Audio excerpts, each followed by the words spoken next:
Okay, Pick. We know that you have this new band, Slim Pickers. It's great to No, it's know Slim Pickings, Slim Pickings. Oh, I read not the Slim. Pickers. Pickers Oh, is that's this is Pickers. oh. Okay, Slim Slim Pickings. Pickings. Yeah. Can you give us more details about Well, this look, band? it's basically Yeah. I want to go back to my when I was young, when I was 16, 17, 18, the kind of Yes. songs that we heard on the radio Yeah.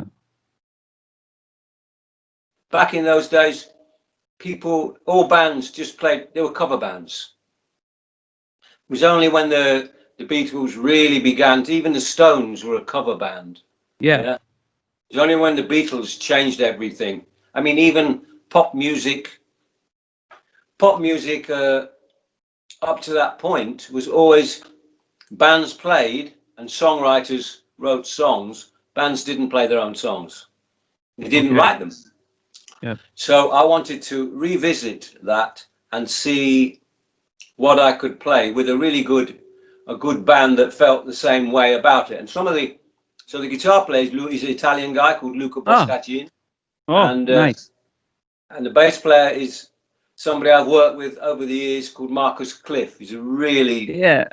strong, He played with Notting Hill very Billy, charming yeah. bass Yeah. player, and that's the beginning of it. Then we have much younger people on the key, some guy on the keyboards called Sam Broadbeer, and a couple of singers, and we see what happens. We do this Zoom gig, and we see Oh, what kind of nice. response we will get, you know. But with the starting point is to do very good rhythm and blues songs.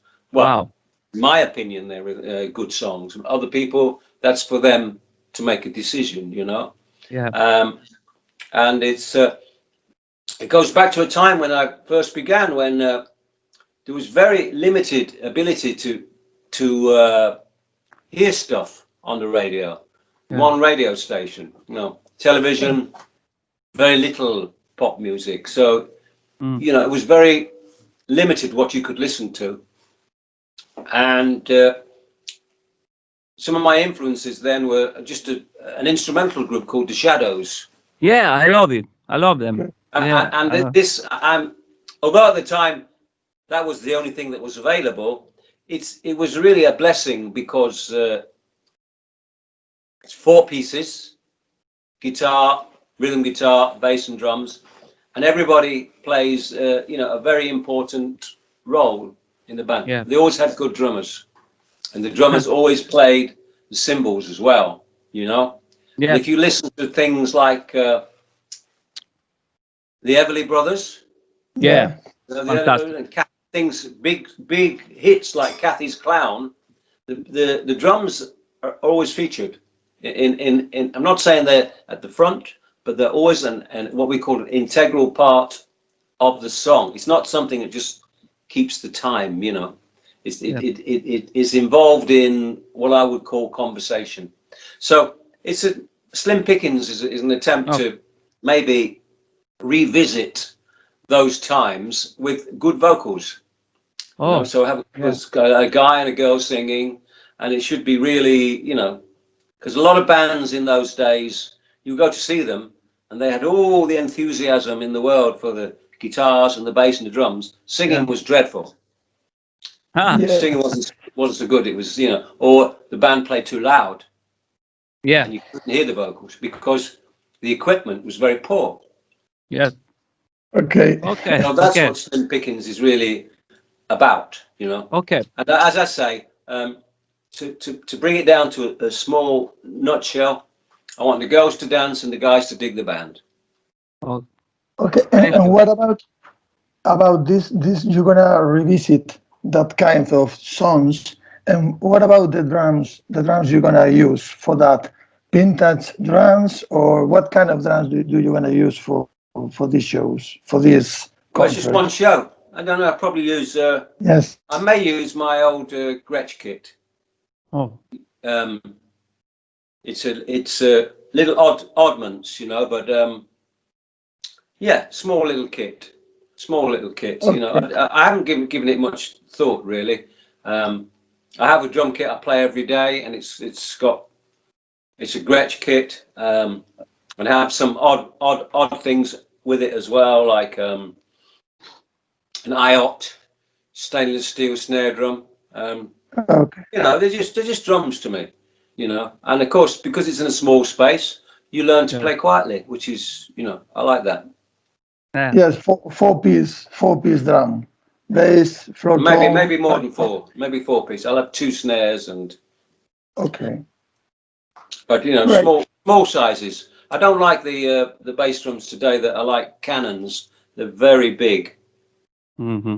you know, and I like them. Okay. I like the old drums. You know, they're easier to Yes. control for the sound. You know, for the sound desk. Yes. Yes. But mainly Yes. Yes. drums today are sold for. I think the biggest market is really quite loud rock and roll. Straight, what I call straight eight bands. You know, the drummer is just doing this all the time, and it's just okay. But that what tends to be what they do all the time. You know, not some of the time, all of the time, and I lose interest in that very quickly. Yeah. Yes. You always love to play with not big volumes. You always, I think, you I always like play very well, softly. no, not necessarily. I like the I like to bring dynamics into it. You know, a Wow. lot of bands they play loud and louder. You Yeah. understand? Yes. Yes. They Playing play with loud, the and then they dynamics. play louder. You know, which that's you know, loud to me is the top Yep. of the. You should be able to play quiet. Yeah. Yeah. Not so easy. Yeah. Yes. I don't know about guitar, but it's not so easy for a drummer to do that because you have Mm. to have good touch.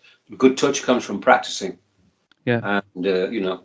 Also, when you begin, being loud it covers a lot of faults. I don't know why.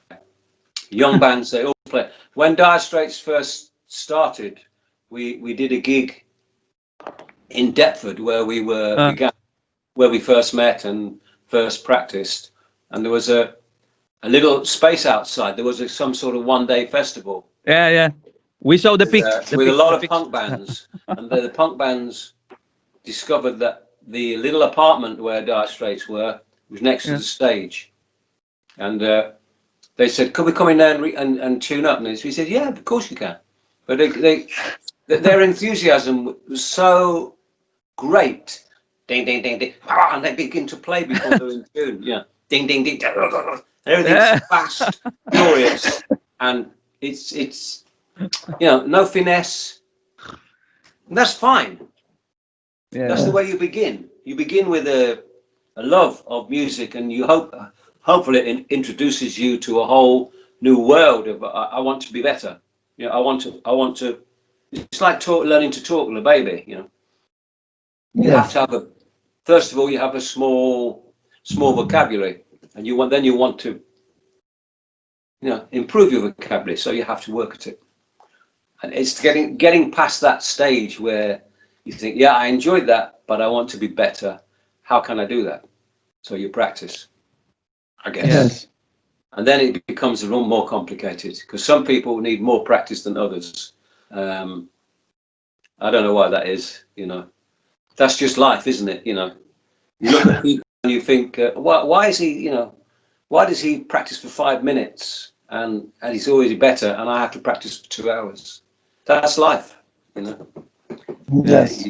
if you have the desire to get better, I think you can get better because then you will find a way to do it. Okay. Okay. And practice is one of the best way. Practice and practice and practice Well, yes, but you know, and depends what play you and play and play. have. So I did some teaching for a while, and I learned a lot. Some people, when they teach, they don't teach; they just show you what they can do. Mm-hmm. So you just copy them. That's not teaching. That's just showing you, you know, something you don't know. Teaching is a much more Mm. comprehensive thing. Yeah. Um, when I was teaching, I just wanted the pupil to be as good as they could be, and you find Yeah. ways to to make them better, you know, or to give them exercises that if they do them, they will get a result, you know, from Okay. that study, you know. That's not so easy. Sometimes teaching is very vocational, you know. It's not just, but we all in America, they've always done teaching, you know. And even if you're successful, people still find time to teach, and I like that about America. The attitude towards music is it's always been at the forefront, and we've always been behind. So it's ironic that the Beatles took American music and sold it back to America. And then we took the blues, and before that we took the blues and sold it back to America, you know. So you have people like B.B. King, Buddy Guy, all those Muddy Waters. You know, the Stones went, when they first went to America, they went to, I think, Chicago and recorded some blues songs, which, you know, were American songs basically. Yep. And reintroduced American people to people like Muddy Waters. He lives here in America, this guy, these songs. Oh, does he? So we've done it twice with the blues and with American rhythm and blues. So I'm going to do it a third time. Yeah, cool. And thinking about the changes of the music, or from your point of view, about a drummer, a session drummer, because you teach and you play it and you record it a lot. What is your feeling about the changes? Thinking, Well, I can't do anything about it. You know, it's just inevitable that changes will happen. For 20 years, I drove around London in my car, going to a gig, and I would stop at the lights and look around. Oh, I played there. Now it's a supermarket. You know, I saw traffic play there. You know, in London, I saw traffic play in this big hotel, and it's now a supermarket and a pub, and it's you know, it's an office. That's happening all the time, and now people consume. I don't listen to the radio anymore. I can't listen to the radio, and I listen to what's called Radio 3 in England. It's a BBC program, because they don't have compression on the. Okay, no compression. And I listen to spoken word, but I can't listen to music. I find it very difficult to listen to music because it has so much compression on it, and modern production techniques seem to be called homogeneous. You know, they're all. It's the same production technique all the time, same compression, the same auto tune, auto cue. You know, it's the same, and it makes music very one-dimensional. You know, and when I was a kid, you would see people walking along the street with a long-playing record. You know, when it was vinyl before, and it was they wouldn't walk along in the back; they'd walk along with it so you could see it, because they identified with that album. You know, this is me. This is what I'm into. This represents me. So they had Pink Floyd albums and Free and King Crimson, and you know, I do think music was, given that it's very limited pop music. I think in those days it was more diverse.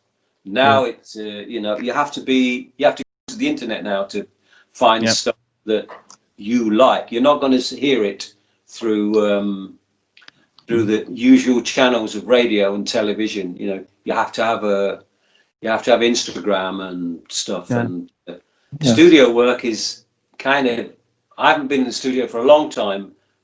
People do it at home, from home, and they do it with machines, and that is not. It doesn't interest me. You know, I want to. If I want to do a session, there has to be at least two other people there. You know, a bass and a guitar, preferably a keyboard as well. That's very rare now. People send it down the wires and everything's to click, which is fine. But I do think even if you want to play today, you should be well versed in playing with the metronome, playing with click, you know. But I will say, it's not a drummer's responsibility to make other people in the band play in time.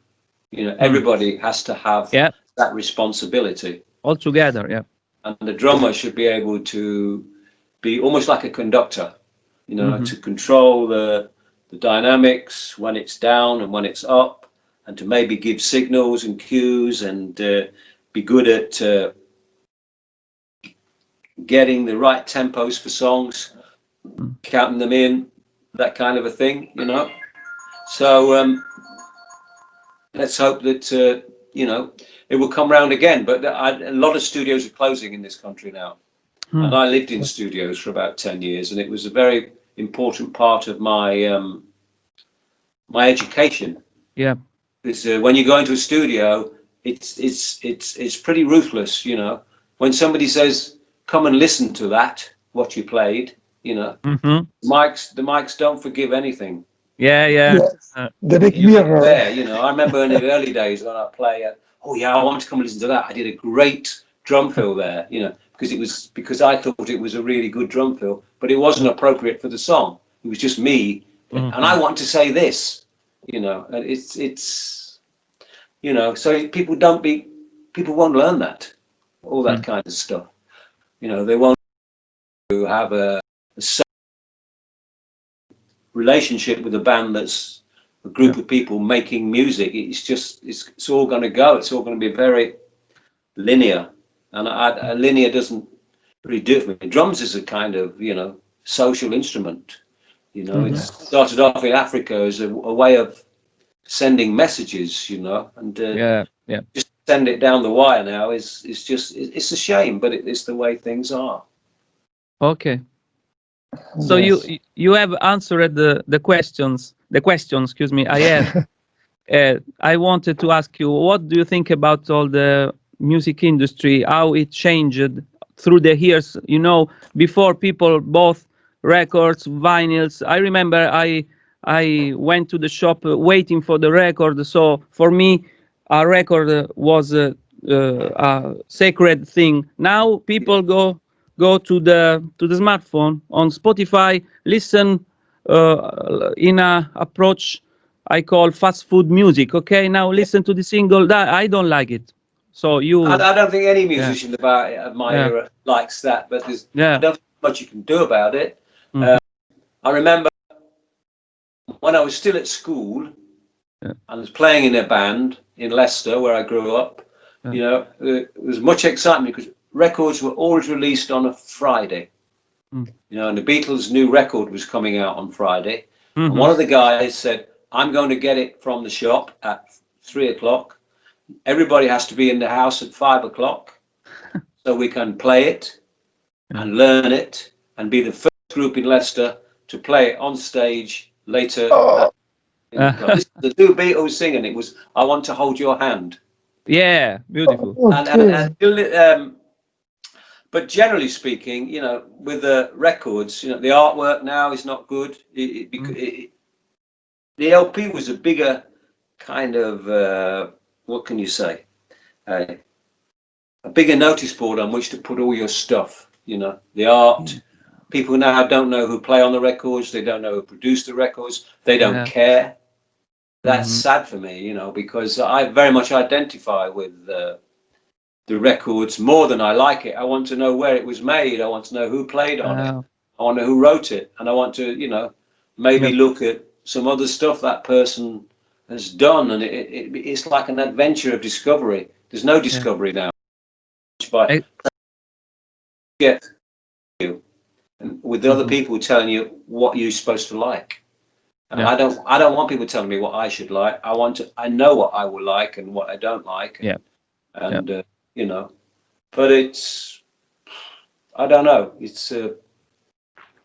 I owe a lot to music. Music gave me a lot, you know, because I traveled. Travel is a form of education, you know. I went to Italy when I was 18 and learned a language, you know. I was able to reinvent myself, you know, away from where I grew up, because you can't do that when you're surrounded by your friends. You know, you can't change the way you talk. You can't change the way you dress. You can. You have a very strong personality. But if you're just like me and you're just, you know, trying to find a way through life, you know, when things influence you and it changes you, your friends say, why are you talking different? Why are you wearing those clothes? You're not one of us anymore. Come back into our little group.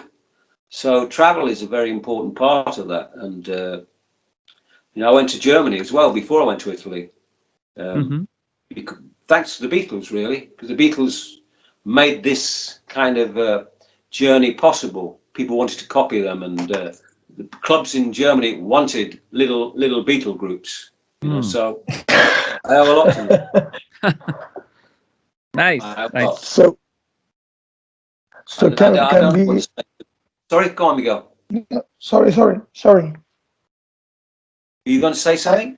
Yes, I want to say. So for you, the Beatles can be the first break point in that moment when Beatles make the big success. In England, people would be either Beatles fans or Stones fans. It's like being a mod or a rocker. I don't understand why, but yeah, I was drawn to the Beatles because they were the ones that were more inventive. The Stones copied them a lot, you know. Yeah. Then the Stones really have become like an institution now because they're still going. And it's always, I think people go to see if Keith Richards is still alive. Yeah. He couldn't be. But he is. It's a mystery. It's a mystery. Somehow. Yeah. And they're the Beatles. When was it? Please Please Me, From Me to You. I Want to Hold Your Hand. She Said Yeah, She Loves You. They were all written by themselves, you know, but the Stones' first hit was a Chuck Berry song, Come On. You know, then it was a Bobby Womack song, It's All Over Now. So they obviously somebody had a word with them. Look, the money is in writing songs. So then you have Jagger and Richards writing songs. But yeah, I was a Beatles fan, really, and they were much more popular globally than the Stones, but the Stones have become an institution now because they're still going in some shape or form, you know. I'm thinking in that times, that kind of drummers. What kind of drummers do you love, or what kind of drummers were your favorite? When I was young, well, I like the guys in the Shadows, a guy called Meehan, a guy called Brian Bennett, and then there were later on there was a guy called Bob Henrit in the Roulettes, played for Adam Faith. But I think it goes back further than that. I think I was watching black and white movies when I was a child with Gene Krupa and stuff in it. It wasn't that I knew who they were, but you know, they were on the television, and basically my influences were twofold. There was the Shadows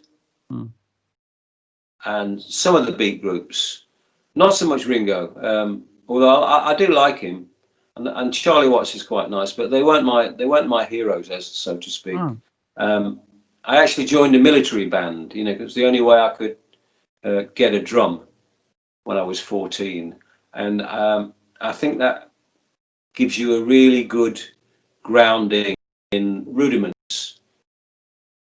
You should be able to use them in rock and roll because military drumming in Great Britain was very stiff. If you look at military drumming in America, it's much looser, but they use the same approach. You know, the same rudiments, the same technique. So you know, it's just can be a good grounding. You know, good starting point for drummers. But now it doesn't appeal. You know, I mean, when I was a little bit older, you know, and befriended people that ran music shops, you probably stay there. You weren't there just to buy something, or you were there to talk shop, as we call it, you know, talk about instruments and talk about music you like. And then some child would come in and he'd break up. So excuse me, Pete. Yes, can I help you? So I said, oh yeah, I want to buy a Christmas. Says, do you want a full drum kit? He said, no, no. He said, what do you want? Oh, I want a bass drum. I want 2 tom-toms. I want a snare drum. I want 3 cymbals. I want a hi-hat. I want a stool. And I'm thinking, that sounds like a full drum kit to me. But he's seen people with double bass drums and 8 tom-toms. That's what he's got. That's what he's wants really, but he can't afford it. And the problem with that is that you're just playing drums all the time. You're not playing time. If you go around a big drum kit when you're 12 years old, dubba dubba dubba dubba dubba dubba dubba dubba, lead oxygen.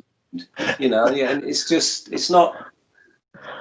I'm very grateful that I started when I did, because it was less complicated.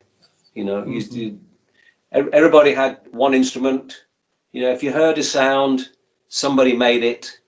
It wasn't kind of programmed. Yeah. That was fortunate for me. I'm not saying music could stay there, but it was much easier to kind of embrace. Yeah. Cool. Yes. Cool. Very interesting. Yeah. So you talked before about traveling. I know you have been in Italy, if I am not wrong. What do you like about Italy? Where? Mi piace tutto in Italia. Oh, ti piace tutto? Mi piace la lingua, mi piace come si mangiare, mi piace come si. Ho imparato che Bravissimo. tu i ragazzi puoi toccare senza pensare che c'è una storia indietro di questo, perché in Inghilterra non si può. Adesso sì, ma quando io ero giovane, sì, un ragazzo non puoi toccare un altro ragazzo, che vuol dire che esatto, un po', non strano, ma sai, mi piace come si mangia, mi piace il sole, mi piace le donne, mi piace tutto, come sono più aperto. I will translate later for Miguel. Yes, I think I understood more or less. I think I understood too. And as I said before, to go away, I was there for 3 years. Yeah. One day I came back to see my parents. I didn't tell them that I was coming. Just knocked on the door. Big surprise. Yeah. Yes. My father opened the door. I tried to kiss him on the cheeks, but and he just was horrified. He was horrified. Don't touch me. Don't touch me. Yeah, because Italian are warm people, But but you can do that. You can do that in this country now. It's not a problem. But in those days, it was. It was great. England was very insular. If you didn't travel, you didn't know anything. It's an island. That's insular. Yeah. That's why we're an insular pug. That's why we voted to leave Europe, because we're an insular nation. You know? And I'm very upset about that. But it's a whole can of worms, all that. But it's always the same. If you travel and you keep your eyes open, you learn a lot. Yeah. And it informs your life much better. You can become a much more fuller person. Open mind. Yeah, well, open. Yeah, as well. But things are better here now. The food is better. Yeah. People's outlook is better because it's all there now on a screen. It's just when it comes back to the music, I'm disappointed that people listen to music through a phone. Yeah. There's so much compression and why would I expend a load of energy making a good sound if it's just in a little speaker it's a whole different thing now. The only place left is live. I mean, I've been in rehearsal rooms where people come in and say, "Oh, you didn't stop. You didn't make a mistake. How do you do that?" So, well, it's because it's what you do. you play. You know, a lot of people don't Yes. play now; they just program. Yeah. Yes, yes. And they have these Yeah. talent shows where, you know, you have somebody who has all the makeup. They learn one song Mhm. or one program, and their whole repertoire is they know 3 songs. You know, and they think they're a star. You know, Yeah. And so thinking sad, about, so sad that we have that and everything else is just not there anymore. You know, Mm. well, there are programs that you can go on, but you know, they're almost like niche programs now. Yeah. Yeah. and thinking about drums, it's not easy to play and record in 4 minutes of a song, as we know. And a lot of people in this moment, he can't do that. He only play a couple of bars, Yeah. then Yeah. another I recording know that's right. again, the break. But the most important is can be 4 minutes making the groove, making the sound, making the dynamics. But now people don't realize that this is the most Well, important. yeah, I know. I think. The saddest thing for me is that people don't. I took my daughters to see a group in Wembley once, and they were only children, Mhm. 10 years, 7 years old. I didn't go in. They didn't want me to come in, and they came out after. I said, "Well, it was fantastic, Dad. It was great." I said, "What was the group like?" "Oh, they were great. They were fantastic." I said, "And was the drummer good?" "Oh, there wasn't a drummer." Uh, "Oh, was there a guitar player?" "Oh, there wasn't a guitar player." "Oh, was there a bass player?" "No, there was no bass player." "Well, what was it?" He said, "There was a guy playing the keyboards and 3 other guys singing and dancing, and everything mm. else is programmed."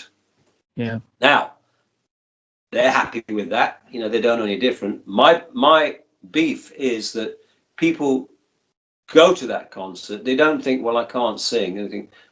They don't see a guitar. They don't say, "Can I have a guitar for Christmas?" They don't say, "Oh, I saw this drum. It was drums are fantastic to watch for kids." You know, it's just Mhm. when they look at them, all those shiny cymbals and the drums is a very visceral, immediate instrument. People understand Yeah. Yeah. if you hit it, that's okay. So it's a bit more involved than that once you start to want to play. But people understand drums. You know, you Mm. hit it, it goes boom. You hit it Yeah. twice, it goes boom boom. You hit it harder, it goes louder. You hit it soft. Mm. It's very easy to understand. It's an immediate instrument.